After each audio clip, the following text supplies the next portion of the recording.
Hi, everybody. Hello.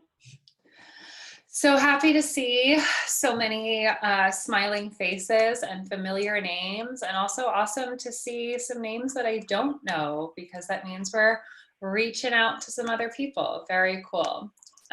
So we're gonna get started. I'm gonna pull up my screen so that you guys can see it.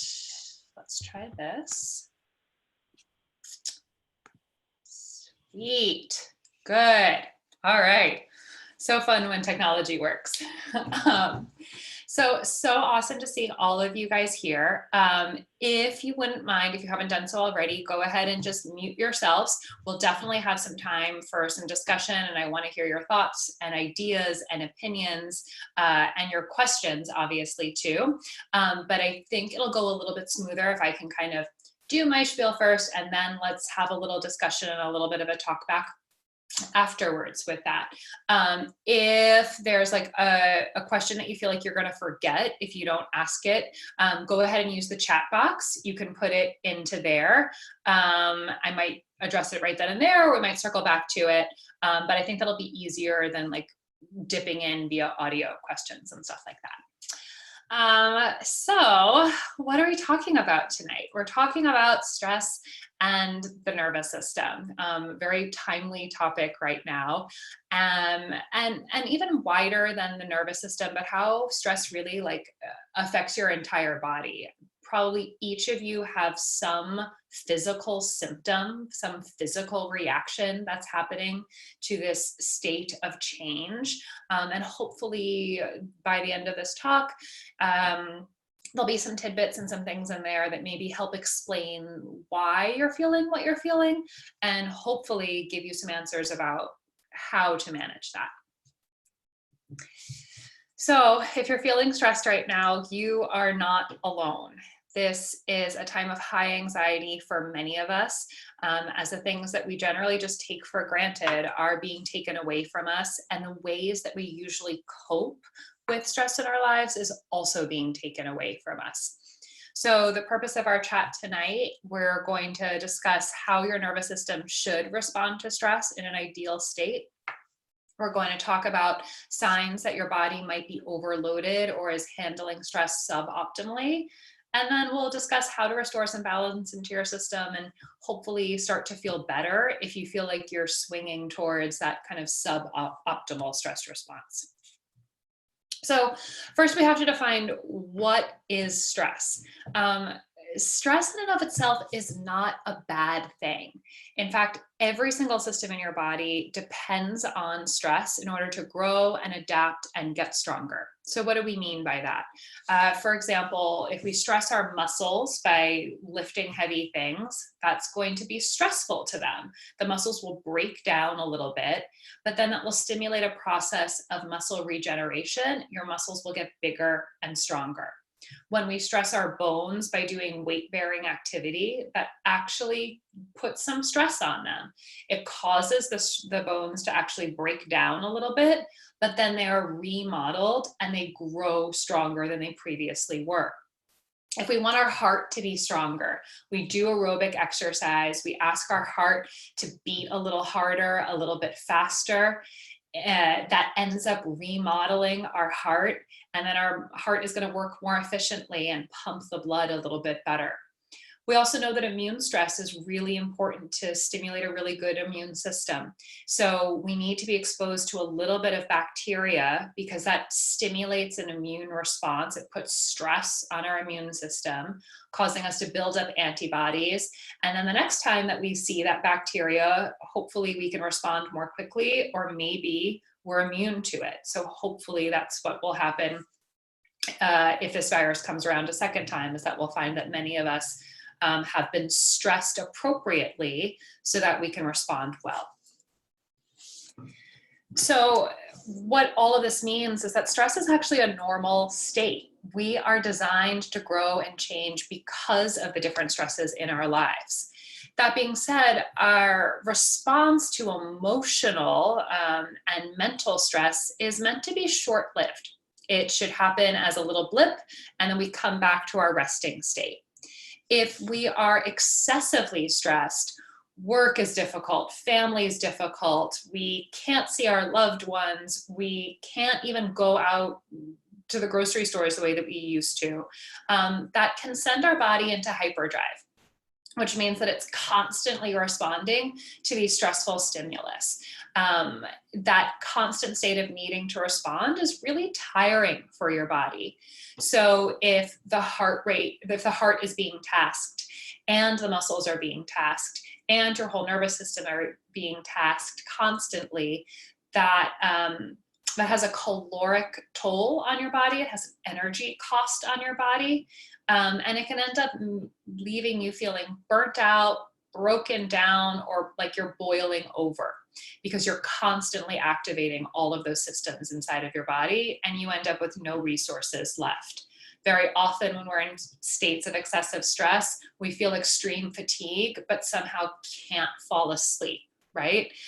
Because even the systems that trigger calming down and going to sleep aren't working well. So all of this is to say that stress is relative. It is not the load that you carry, but how you carry the load. So I put this picture up there, and if you can see, the woman in the middle has this big, brilliant smile on her face.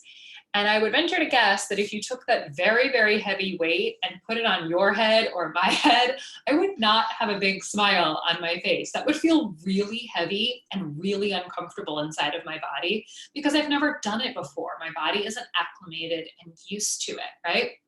But for these women, that's how they live their life. So carrying that really heavy tub of fruit on her head is actually a joyful experience. It means that she can feed her family.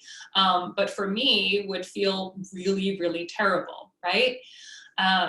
We all know someone in our life that doesn't carry their stress well, that objectively, they don't have that much going on in their life, right? But subjectively, every little bump in the road is a huge deal. And then they don't cope or they don't handle stress well. So the littlest thing sends them into tears or sends them into not being able to handle their life or makes them call out from work, right? On the other hand, we have people where we know of people in our life who objectively have incredibly full plates. It's like they're carrying 10 baskets of oranges on their head. But they're happy and they're calm and nothing seems to bother them. So it's not about how objectively many tasks you're having to handle. Stress is about your subjective response to the load that you're given. And so that's a big thing that I want you guys to take away from this is stress is not what happens to us. Stress is how we respond to what happens to us. So what happens in your nervous system in terms of stress? So to understand what's going on in our nervous system with stress, we have to talk about the autonomic nervous system. So our autonomic nervous system is the part of our nervous system that goes into our internal organs. Autonomic is sort of synonymous with automatic. It essentially means that it's not under your cognitive control. So you can't, no matter how hard you think about it, you're not going to be able to affect what's going on inside of your liver. No matter how hard you think about it, you're not going to change what's going on in your stomach. It's under a subconscious control. There's two branches to your autonomic nervous system, the sympathetic and the parasympathetic. Very simplistically, sympathetic nervous system is associated with fight, flight, and more recently freezing responses, as opposed to the parasympathetic nervous system, which is more associated with rest, digest, and restoring. The sympathetic nervous system is driven by the hormone adrenaline, whereas parasympathetic is driven by the hormone acetylcholine. We're going to dive a little deeper into each of these. So when we're thinking about the sympathetic nervous system, we want to understand what's normal, what's the typical response, what's the expected response of our SNS. So the best way for you to understand this is to give you a little example. Let's say you walk out of your apartment and you're crossing the street, a car runs a light. your sympathetic nervous system should kick in as a life-preserving response. So right away, adrenaline goes up, your heart rate increases, maybe your breath rate even increases, your muscles are flooded with blood so that you can jump out of the way. You've avoided life-threatening danger. And then you might notice for a block or so that, oh, your heart rate is a little high. You might still be catching your breath. You might even like notice your shoulders are up by your ears somewhere. But after a block or two, 5 minutes or so, all of that should come back down again. So normal and an optimal function of our SNS should be that it ramps up really fast and really well when we need it to save our lives, but then it needs to fall off just as quickly once the threat is no longer there. If we're in a suboptimal function of the sympathetic nervous system, that often will happen because of repeat and chronic stresses. So let's say for some reason, every day for a week, you leave your apartment and a car almost hits you, right? That's a very terrifying experience. And that short-term response of the sympathetic nervous system can start to be kind of messed with. Pretty soon, your body is going to start to even associate just opening your front door with, I might be under attack. So preemptively, your sympathetic nervous system starts to ramp up your heart rate, starts to pull blood out of your digestive system and into your muscles, is going to start to increase your breath rate, preemptive of the stress that's happening. So even if you don't almost get hit by a car that day, your sympathetic nervous system is already working really hard and can become what we call hypervigilant. It's like it's looking out and always prepared for that threat. So it's getting your body ready for any threat that could possibly happen. If you're in that state for a really chronic time, a long amount of time, adrenaline will start to calm down a little bit, and we'll see an uptick in cortisol, which many of you have probably heard is like our stress hormone. Cortisol is really our long-term stress hormone. Adrenaline responds really well quickly and in the moment, but it falls off pretty fast. Cortisol will start to take over some of these functions for longer term. So if your sympathetic nervous system is constantly ramped up, we might see that even at rest, you've got a high heart rate.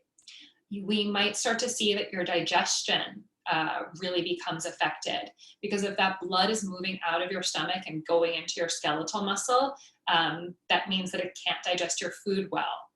Sympathetic nervous system activation will also reduce peristalsis in our gut. Peristalsis is those natural waves of contractions that moves the stuff down our digestive system, and that gets shunted and stopped during SNS activation.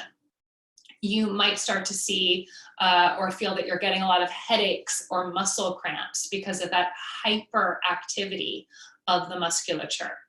Of course, all of that can make you feel really irritable. If your stomach isn't digesting well, if your head hurts, if your heart rate is always pounding. And then as we've discussed before, that can also make you feel really tired because your system, your whole entire body system is just working really hard all the time. So in just everyday modern life, we tend to sort of notice this trend that our sympathetic nervous system is kind of always working on overdrive. The reason for that is essentially your body can't tell the difference between a deadline at work, your spouse yelling at you, and a lion roaring at you. Your SNS is going to respond the same way no matter what the threat is. We also know that our brain can't really distinguish the difference between positive stress and negative stress. So if you've ever even experienced a time in your life, for those of you who've maybe planned a wedding, you're excited, it's a positive stress, but you might still be experiencing all those sort of negative side effects of stress. It's because the sympathetic nervous system is still working in that overdrive state, and it can't distinguish oh, this is something good and exciting that we're stressed out over versus something negative that we're stressed out over. So what ends up happening in modern life is that our SNS is always working, always in preparation for that moment when we're going to have to fight or flee. What we see is that what is life preserving in the short term, got you out of the way of the taxi that almost hit you, can start to become life threatening when it's chronic or long term. What do we mean by that? If your heart is constantly being taxed, that can start to lead to hypertension, hypertrophy of the heart muscle. We know that stress is highly correlated with increased heart attack rates. You might start to have chronic muscle aches, particularly, as we've said before, headaches, jaw pain, TMJ, and low back pain, also highly associated with high stress states. And then you can have chronic gut function as well. IBS, Crohn's disease, ulcerative colitis are all related to chronic stress conditions. So no wonder we all feel terrible right now. These times of increased stress are often correlated with increased injury and disease. It is very common in my practice. Most of you know I work full-time usually as a physical therapist. And very often when someone comes in with a musculoskeletal injury, I'll ask, well, what else was going on in your life right now?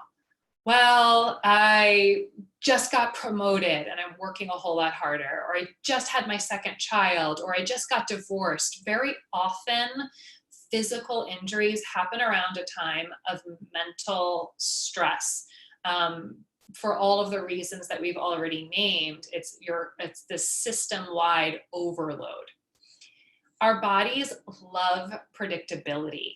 It means that we can kind of call off the guards of that hypervigilant sympathetic nervous system because we're walking into a place where we know what to expect.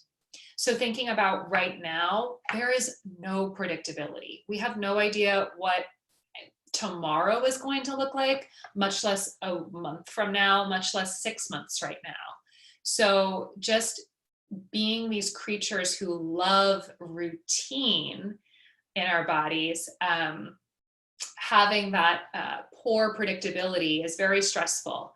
A great example of that is, I go back to digestion. For those of you who are used to having a bowel movement at the same time every day, and who are now maybe waking up a little bit different times, staying up a little bit later, eating meals at different times, have changed your coffee consumption. Any of those things can shift the way that our gut is working and maybe make someone who was once super, super regular now a little bit off, a little bit irregular.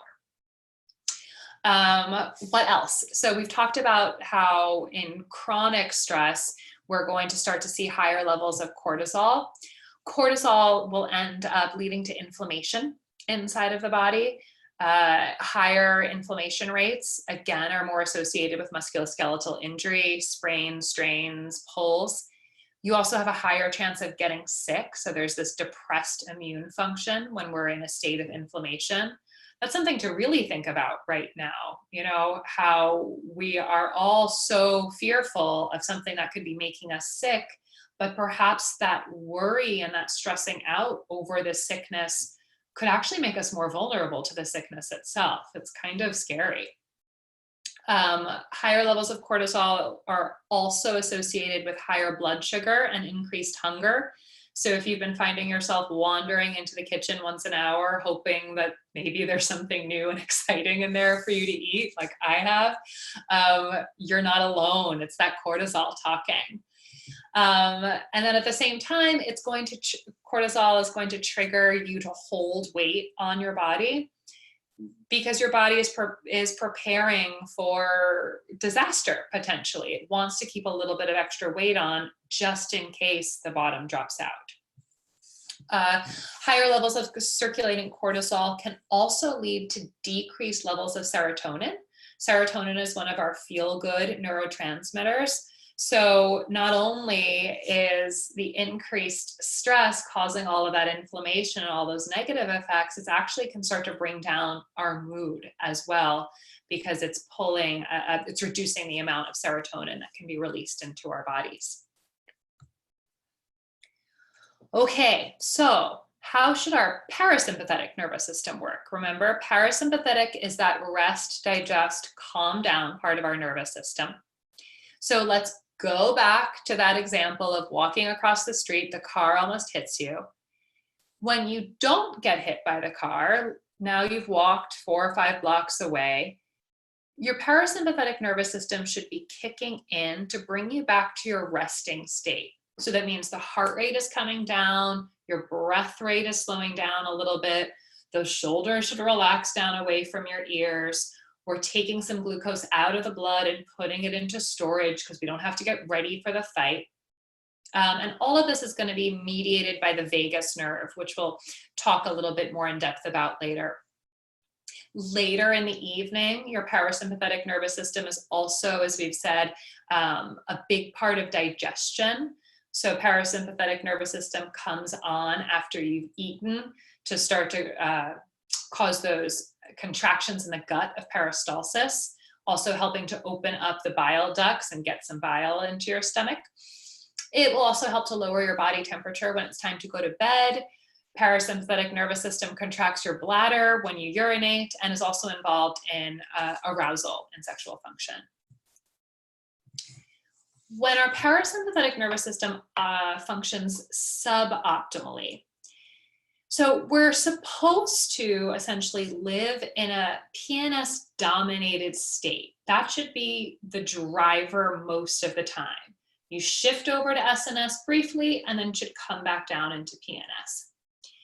When you're living in a heightened SNS state, if SNS is way up here, the parasympathetic nervous system has to upregulate as well. So it has to come up to match it and then overcome it.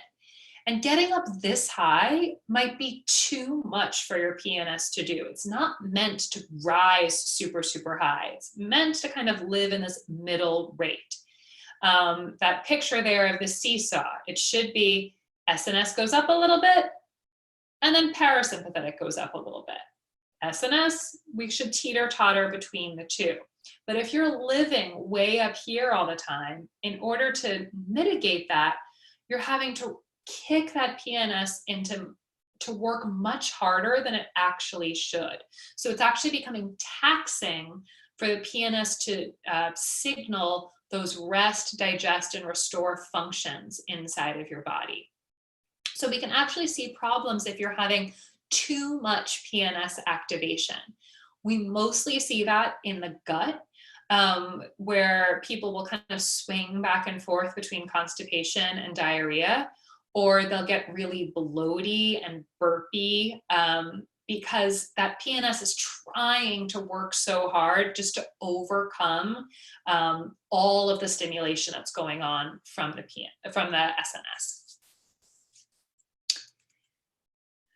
So a little bit of a better understanding of how these two branches of our autonomic nervous system actually work and actually talk to the different parts of your body. So sympathetic nervous system, the nerve roots are located right next to our spinal cord in our thoracic spine. So thoracic spine is like that middle back that connects onto your rib cage. You can see from the picture there, each different spinal level is kind of correlated with a different organ. And the way that the SNS talks to those organs is reflexive. So essentially the signal only has to go to the spinal cord and then back out to the organ. It doesn't get relayed up to your brain for further processing or cognitive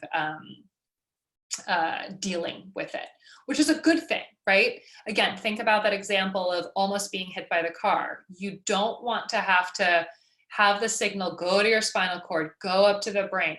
Think about it. What am I supposed to do? How should I respond? Oh, I need some more blood flow. Okay, like, no, the car has hit you already, right? We want that reflex to go really, really quick so that our whole body can respond appropriately. Yeah, so then you can kind of see there how each nerve root is affecting a different part of our organ systems. The PNS, on the other hand, is mostly controlled by our vagus and splenic nerves. So the difference between those two pictures, right? It looks like everything in our body is being innervated kind of from one place up by the brain or by one place down by the sacrum. And that is actually how our PNS works. It's also reflexive. You don't have to relay it up to your brain and think about it and then choose to talk to your liver or your lungs.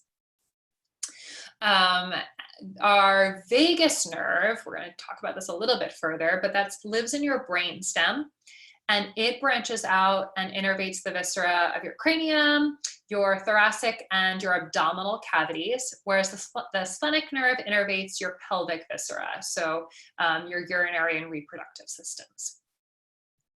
So let's talk a little bit more about that vagus nerve, because it's a pretty cool nerve. Vagus nerve is a cranial nerve. It lives inside of our skull, but it's technically a little bit outside of our brain. It's on our brain stem. There's one on each side. They're paired. And the course of the vagus nerve is that it's going to exit out your skull, travel down your neck, just behind your voice box, innervate your soft palate, your larynx, and your pharynx.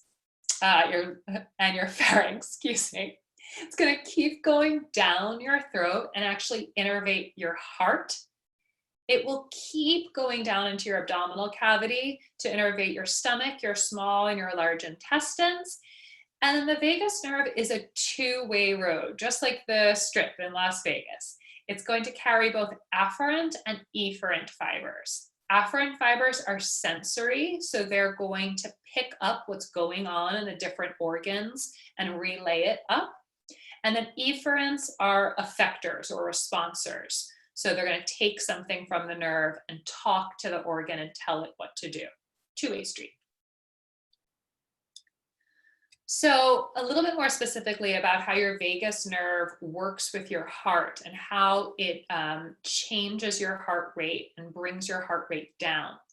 So our cardiac muscle cells have an intrinsic rate that's pretty high. What that means is that if I took your cardiac muscle cells and I put them in a petri dish, they would contract on their own at a very specific rate without your brain telling it to do that. I think that's amazing and fascinating. Your vagus nerve, as it innervates your heart, brings your resting heart rate down lower. So our resting heart rate is already being affected by our vagus nerve. When you're just sitting here chilling out, your parasympathetic nervous system is talking to your heart and bringing your heart rate down a little bit. If you need your heart rate to increase, first your parasympathetic nervous system pulls away, that vagus nerve turns off a little bit, and then your sympathetic nervous system will increase your heart higher than 100 beats per minute if you need that to happen. So really important, again, that SNS activity should be minimal or absent during rest. Our parasympathetic nervous system, our vagus nerve, should really be driving our heart rate at rest. We also know that the gut and the brain and our vagus nerve are quite related to each other. So as we've said, the vagus nerve is a two-way street. It's going out and telling the organs what to do. It's coming back and telling the brain what's happening inside of the organs. In normal function, that sensory portion should be bringing information about the state of our gut up to the brain. It should be signaling everything's good here, we're fine, gut is doing what it's supposed to be doing. It should also be signaling how much food is coming in, so telling the brain when it should start to release some of those satiating hormones. It tells the brain if you're consuming something usable and good and nutritious, if you're satisfied. And it also will have an effect on your mood, that communication between what's going on in your gut and what's happening in the brain. If your gut is talking to your brain and saying all is well, then your brain is able to produce those feel-good neurotransmitters and will keep you in a good mood.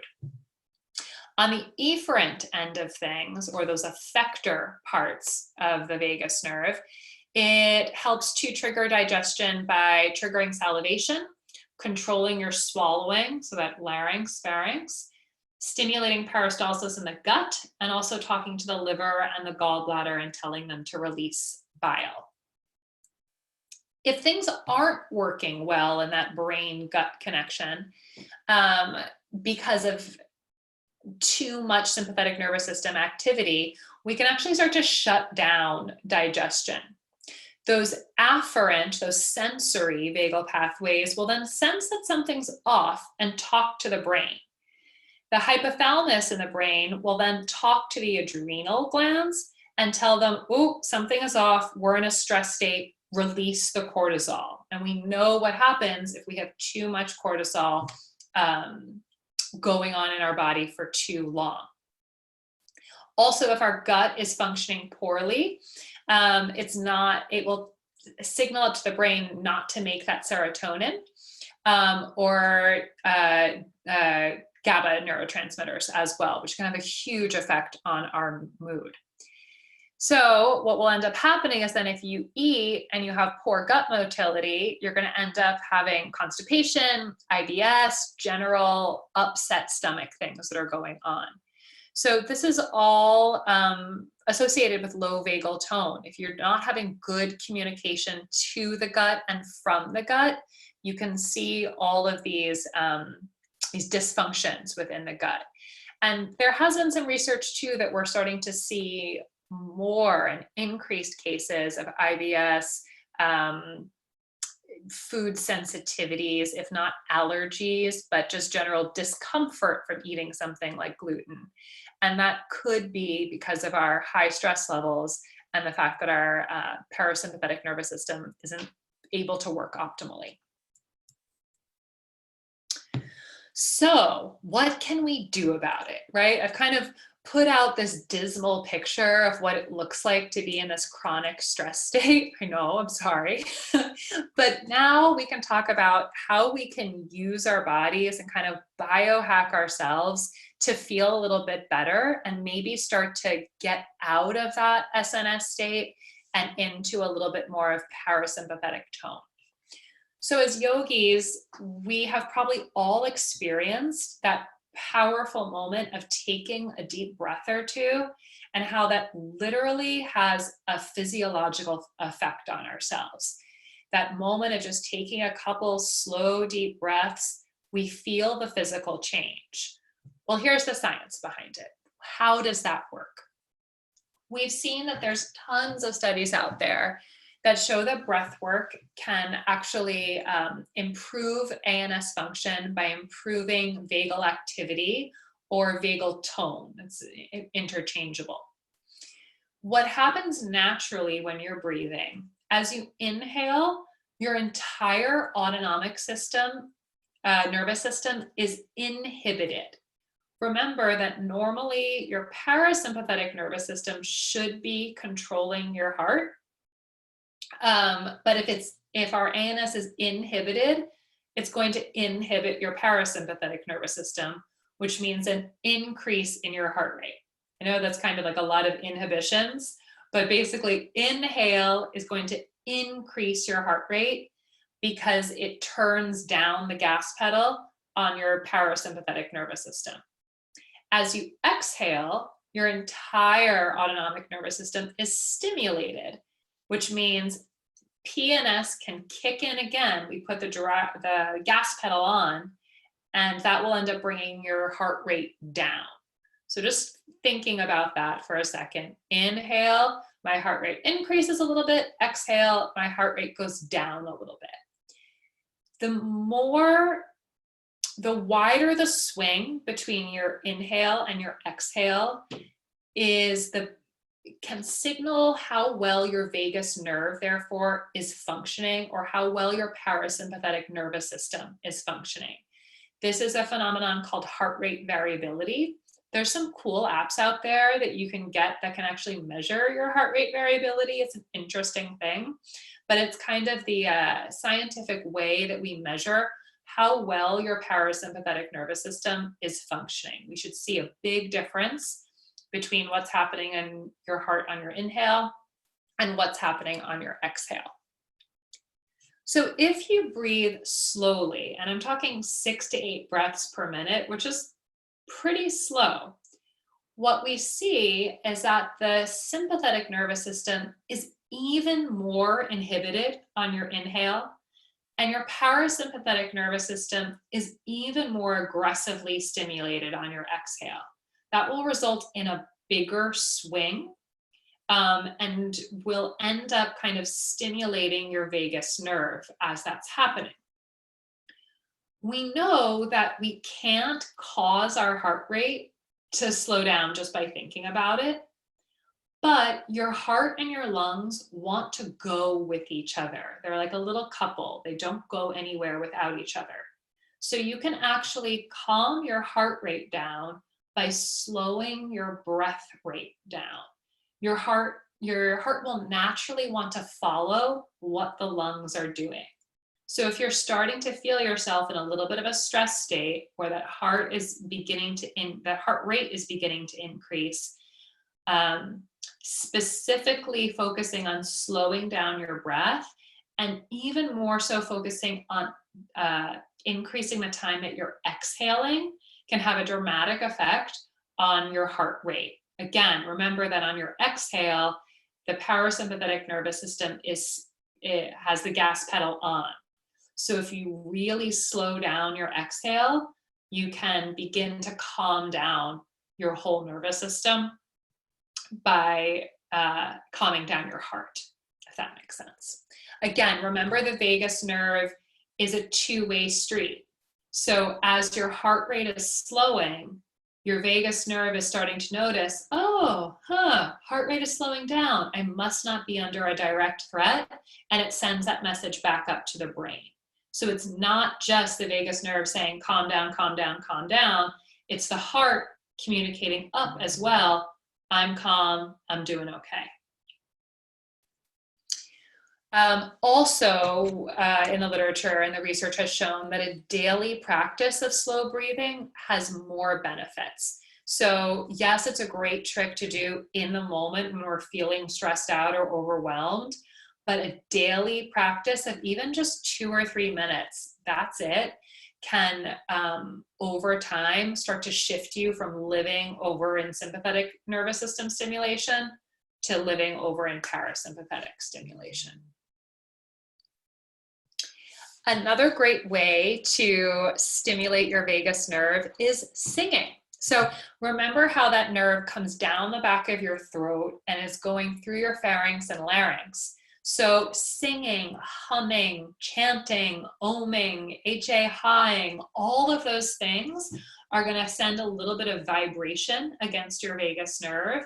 And again, it's an afferent as well as an efferent. So that vibration is felt by the nerve, and it starts to signal back up, okay, everything is calm, everything is good, we're doing well here.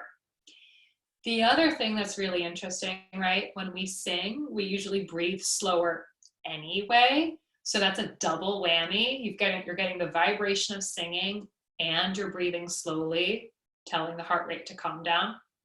And then if you choose a song that you associate with relaxation or happiness, that's also going to help to kind of calm things down just at a cognitive level. So you can get a triple whammy from singing your favorite songs in terms of stress relief and feeling good. So what else? What are the other recommendations? What else can we do to help control our bodies and our nervous systems during the stressful time? We've already mentioned our yoga and our vibratory breaths. That's really, really good. Physical exercise like our yoga is also really powerful for circulating blood within our whole system, which means that we can start to kind of get out the bad stuff, bring in the good stuff. The more that that our muscles just stay clenched in one position, the more likely they're going to want to stay clenched in that position. So our yoga practice helps to restore our posture, helps to stretch out muscles that have been tight and held and crampy, helps also to elevate our mood by increasing circulating serotonin. Moving is always better than not moving. Everyone's been telling us this. Establishing a routine is going to be helpful during this time. But remember at the beginning where we talked about predictability.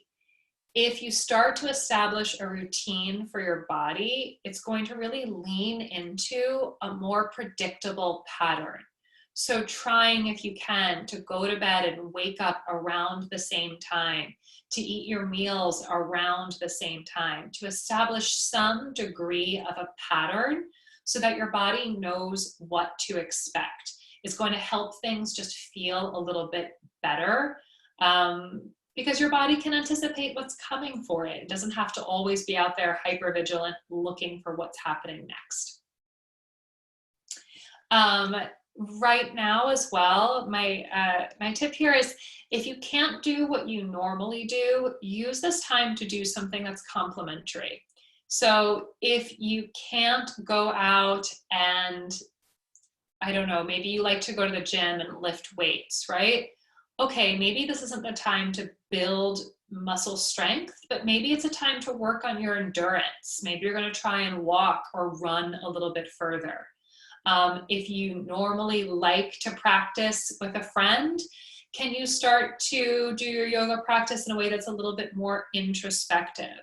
It's so easy right now to look at all the restrictions in our lives and say, I can't do this, I can't do this. Okay, can you invest in something that you can do right now so that when you return to the things that you can't do, you are better prepared for them? If you can't do a physical yoga practice right now because your space is too small, I don't know, can you practice meditation or breath work right now to complement that physical asana practice when you can get back to it? Okay, here's a big one. Let yourself get a little bored. I know that sounds weird and scary and difficult, and yes, me too, but getting a little bit bored in this time is going to push you to find the things that you actually care about and that you actually love. If you have a moment to sit in stillness and feel what is actually important to me, what do I actually want to do, then you can start to be pulled towards those activities. If you're always just going through your news feed and scrolling and reading and taking in information and never letting yourself just sit still, you'll miss this beautiful opportunity that allows us to shift our priorities and be drawn towards what we really love and what we really want. This also includes putting down your phone. It is so easy right now to reach out to the things that are connecting us with the outside world when we feel disconnected. But what if one of the complementary things that we're doing right now could be connecting to ourselves? If this is a time when we're not able to be face-to-face with other people, maybe the complementary work that we can do right now is to sit in stillness, in boredom, in loneliness, and just feel what that feels like. Feel that foreign feeling. This is something I'm struggling with so much too, but I figure that if I put it out into the world, I'm gonna have to start to be more accountable for it. I'm gonna have to pull myself away from my devices and just find a little bit more quiet because I think my nervous system needs it. Okay, another big one. Give the other people who you are spending this quarantine with the permission to say, that should be say, not see, to say what they need without apology or guilt. We all need different things right now. What is calming for me might be stressful for the person who I'm living with. So making sure that everyone's needs are met in your household, even if that means being separate from each other for a little while, even if that means doing different activities from each other.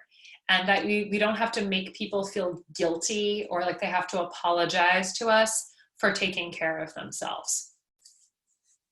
Obviously, be compassionate with yourself. There's going to be days when you handle your stress well and you cope well and you do all the things. And there's going to be the days when you're going to look at your phone for 6 hours, or you're going to not be able to pull yourself away from Tiger King or whatever. And it's okay. Doing the best that we can to exhale away what we don't want to hold on to any longer, and use our next breath to inhale what we want to magnify within ourselves. Be compassionate to yourself, because that's going to mean that you're better able to be compassionate to the people around you. My next recommendation, eat with others. If you do have people around you, take a moment to actually sit down away from your screens, away from the television, away from the projects, look at each other and chew your food slowly. If you don't live with people right now, try, even if you can, to FaceTime or phone call and virtually share a meal with each other. We are social creatures. We are used to breaking bread together, and socializing is something that is really important for our whole body. So making sure that we're all just reaching out and finding ways that we can connect, like right now. And then lastly, this is an excellent time to up your sleep hygiene. So what does that look like? Seeing if we can start to maybe decrease our caffeine intakes throughout the day. Seeing if you can, again, start to establish a regular bedtime, because that will establish better biorhythms inside of your body, reset that circadian rhythm. Let yourself, if you can, sleep for that 8 or 9 hours maybe. Most of us live in chronically sleep deprived states. So maybe this can be an opportunity to start to establish some better sleep habits as well. So that's it on my end. Now I want to hear your questions. I want to hear from you guys about what your questions are, what your thoughts are. From the chat box, I have, does singing Justin Bieber songs still work? Yes, always. For me, pop music is always the way to make yourself feel better. So if that's your jam, Doug, then you go ahead and jam on out to it. Yeah, and then if you want to turn on your microphones, if you have questions or comments, let's open it up to our community. That was a joke, of course, but I take it very seriously. Yeah, I just want to say, before we field questions, this is gold. I mean, this is absolute gold. This is a thesis level. We just got a PhD in neurophysiology. So I mean, Eddie I know is just eating this up, and others too. I mean, this is just outstanding. Just outstanding. Oh, thanks. I appreciate it. Yeah. I echo that over here. This is Danielle. My video is not working. Hey, no worries. But one thing that's been really helpful for me is making myself, I'm a teacher with Yoga to the People, so I've been making playlists more and more for myself. Yeah. And now that I'm alone, I've actually been singing while I practice and kind of twerking in my down dog. And I'm just like really, like, I had a complete dance party to work from home at some point during Side Angle series the other day. And so actually, like, playing along with the music in other ways has been really fun. Thanks for That's amazing. So good. I may have to steal that from you. Yes. I don't want to dominate the question and answer, but Please. I was actually thrilled that you mentioned hypervigilance, and I never considered it from the physiological end. There is also a psychological aspect of hypervigilance where you're very protective of yourself and everything else. And you just made me link it together that chronic stress and stressful situations, including trauma, could lead to the physiological hypervigilance that drives a psychological manifestation of it. Yeah, and we see that in PTSD, right? Yeah. All the time. That if the system is on high alert and is always looking for a potential threat, that we get not just a physical but a psychological hypervigilance as well. Yeah, no, For sure. yeah, you linked it all together. I'll let other people chime in, then I'll ask another later. Other thoughts? How have you, I'll put questions out to you guys then. How have you felt or experienced this time or this stress inside of your body right now? Any of those symptoms ring a bell? Hey, Kathryn. Hey. I've actually Hi. experienced like less stress. Oh, go ahead. Interesting. Yeah, I feel like, you know, before I was working at a hospital and I was going to classes and I had to take the train all the time. And like, I never really got time to myself. And now I'm like reading sci-fi novels and waking up late. Alejandro's laughing at me. And like going for bike rides. And I feel like, yeah. And I've been dreaming more. Yeah. Well, I mean, again, if you've been able to sleep more, the fact that you're dreaming more makes sense. I was reading something about this recently, but we're all actually getting that normal recommended 8 or 9 hours of sleep finally, which actually gives us more time to dream. And REM sleep, our dream sleep, is really the part of our sleep that like helps us to process emotional life events. So I think that's really great that we're actually getting a little bit more REM sleep. Maybe that's helping to make us feel a little bit more calm too.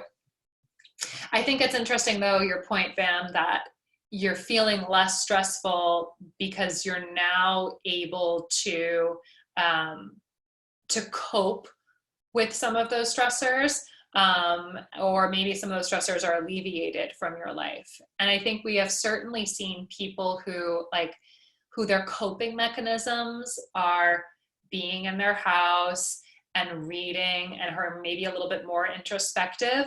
I think those people feel awesome right now, right? Because it's like, oh, it's like, I have all of the excuses just to stay in my little space and just to cocoon inward. And maybe some of us who are perhaps a little bit more external in how we deal with our stress are maybe the ones who are feeling this quarantine a little bit more profoundly. Yeah. I have a question about the heart.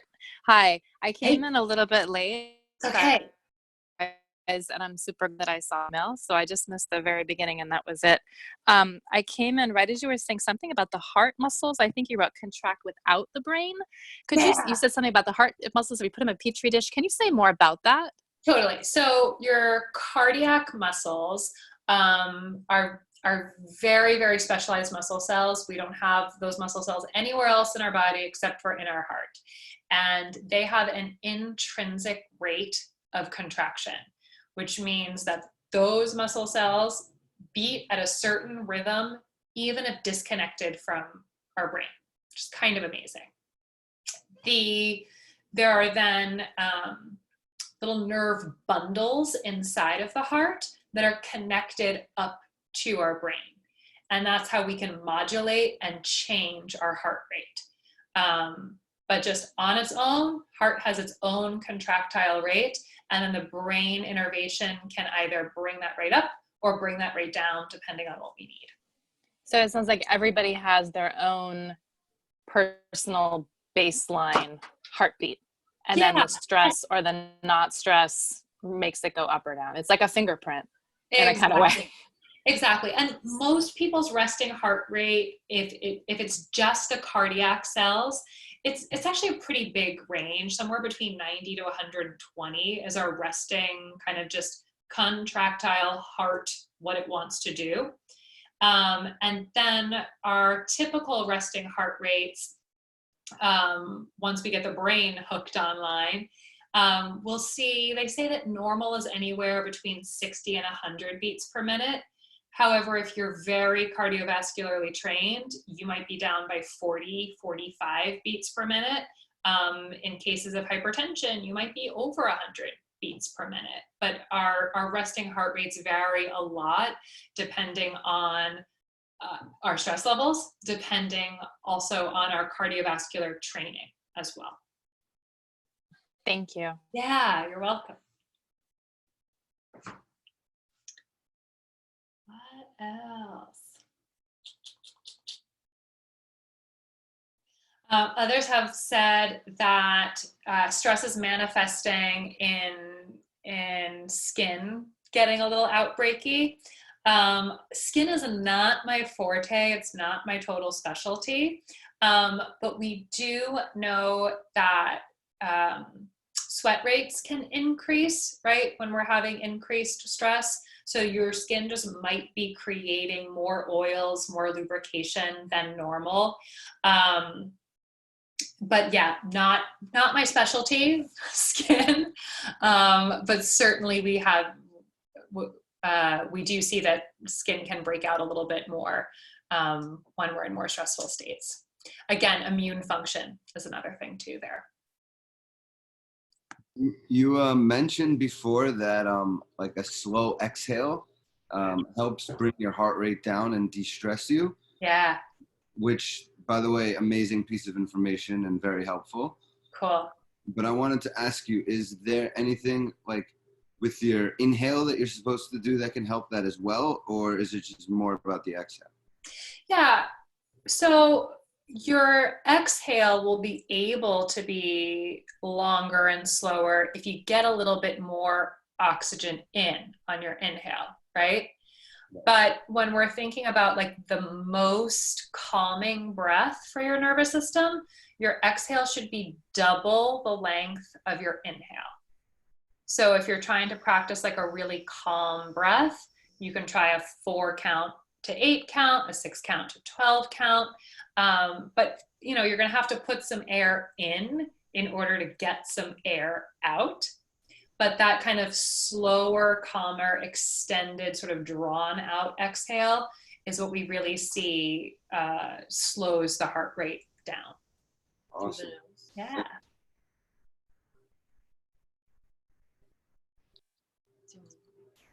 Good question there. I have a super geeky, specific yoga to the people basic sequence question. Yes. And I had it more formulated when it occurred to me when you're speaking, but specifically where we do super yogi in the sequence.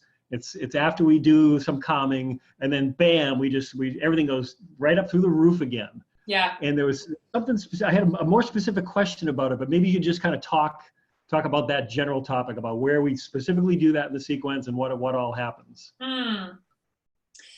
Yeah, I mean, so you're talking about kind of the phenomenon of we've slowed everything down and then we kick things back up again, right? Yeah. And why we might do that and what that might do for our bodies. I think from a cardiovascular standpoint and from a muscular skeletal standpoint, it's like a little bit of an interval training, if you will. We've brought our heart rate really far down, and then we're going to activate everything and maybe kick our heart rate up a little bit, activate our muscles, make them work for that last little push as well. So and that's really good for our heart, is to kind of kick things up and then let things come back down again. I think also in our yoga practice, there's different ways that we can enter that pose, right? We can enter it like it's this big aggressive push, or we can let all of the calming down that we've just done inform that moment. So can you activate muscularly, but keep all of the calm that you've created internally? So I think it's just different ways of looking at it?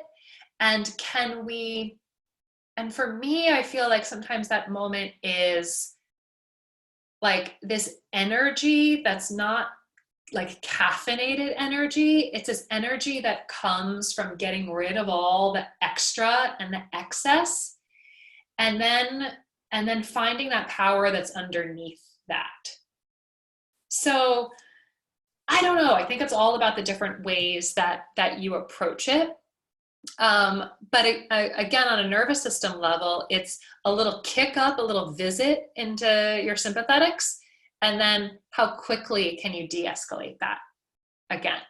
It's like one last little burst before you come on down again. It could be the delta between, because we're in the parasympathetic state, if that's even a word, then we kind of, shock ourselves a little bit, and it's sort of like we purposely throw ourselves on a roller coaster that maybe would deepen the relaxation, I guess.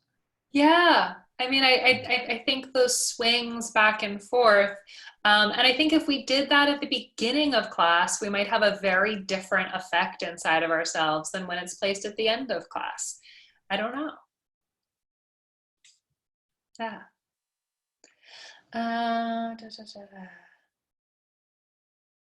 Good. Other thoughts, ideas? Good. All right. Well, if there's no other questions, concerns, etc., it was so lovely to see all of your faces and to have this talk and to share this time with you. I would be happy to geek out with any of you in the future. So teachers, if you want to reach out to Alina for my contact info if you want it. And I hope you guys all continue to be healthy and continue to take care of each other and yourselves.